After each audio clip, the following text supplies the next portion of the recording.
It's not a joke, Mr. Sagar Agnihotri. ఈ రోజు నుండి మీరు king of Agnihotri family. Oh, sorry.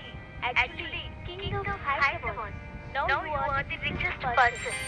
Confirm చేస్తూ చెప్పాడు ఫోన్ లో అవతల వైపు మాట్లాడుతున్న banker Dinesh. But how is it possible? నమ్మలేనట్లుగా అడిగాడు Sagar. Nothing is impossible, Mr. Sagar.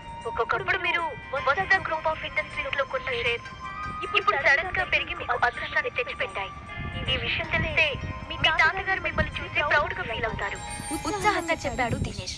తన తాతగారి పేరు వినగానే అప్పటిదాకా సాగర్ ముఖంపై ఉన్న నవ్వు ఒక్కసారిగా మాయమైంది. 3 ఏళ్ల క్రితం ఈ షేర్స్ కొన్నందుకే ఆయన నన్ను ఇంటి నుండి గెంటేశారు. అది మీరు మర్చిపోయినట్లున్నారు అని నిరాశగా అన్నాడు సాగర్. ఇప్పుడు అదే షేర్స్ మిమ్మల్ని కుబేరుని చేశాయి సార్.